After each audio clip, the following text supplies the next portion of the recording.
And good morning, everybody. Welcome to today. It's Friday morning. There is so much going on. It's a lot to wake up to. It's extraordinary. The president and first lady have announced that they have both tested positive for the coronavirus. It was a dizzying few hours. It started with word that Hope Hicks, who's one of the president's closest advisors, had contracted the virus. And she has been traveling a lot with the president this week. She flew on Air Force One to and from Tuesday's debate. Again, on Wednesday, she boarded Marine One, that's the president's helicopter, with the president's inner circle to attend a rally in Minnesota. And it is after that event when Hicks apparently began to show symptoms and isolated herself. And then at 10:44 last night, the president tweeted that he and his wife were awaiting test results and beginning the quarantine process. And then 2 hours later, there was another tweet from the president, and it revealed this: their tests were positive. We've also heard from the president's physician overnight. He says Mr. Trump and the first lady are both resting, but well, in his words, and he expects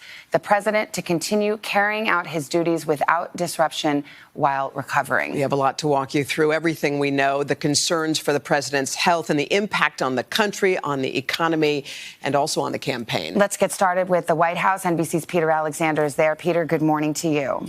Savannah and Hoda, good morning to both of you. This is a jarring headline. The President of the United States, Donald Trump, the most powerful man in the world, and the First Lady, both testing positive for the coronavirus. This morning, it is still unclear exactly how and when they were exposed to it. The President and First Lady now isolating here at the White House and the residence behind me, with all public events canceled. In an extraordinary and stunning announcement overnight, President Trump delivering his own diagnosis on Twitter.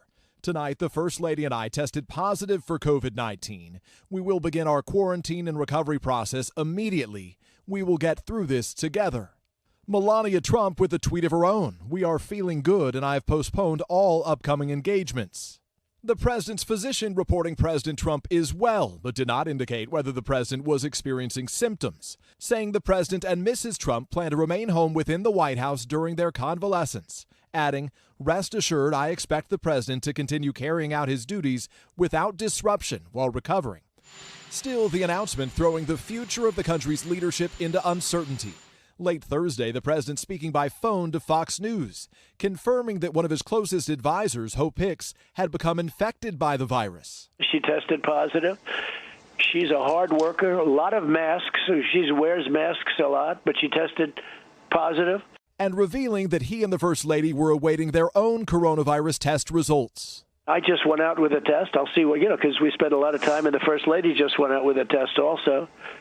So whether we quarantine or whether we have it, I don't know. Hicks is regularly in close contact with the president, seen here without a mask at his Pennsylvania rally last Saturday. Flying on Air Force One to Tuesday's debate in Cleveland, again no mask. And on Wednesday, traveling with the president to a rally in Minnesota. A source telling NBC News Hicks tested negative the morning of the Minnesota trip, but began showing minor symptoms that evening. She was quarantined on Air Force One for the return flight to Washington.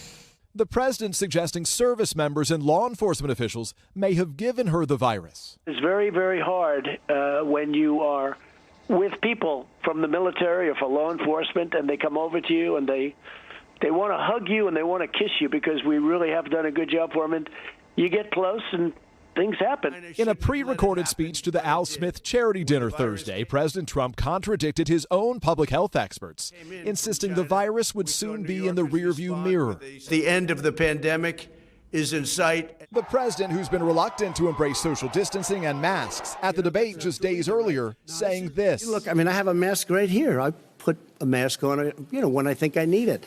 Tonight, as an example, everybody's had a test, and you've had social distancing and all of the things that you have to, but I wear masks when needed. When needed, I wear masks. Okay, let me ask. I don't wear masks like him. Every time you see him, he's got a mask. He could be speaking 200 feet away from it. He shows up with the biggest mask I've ever seen.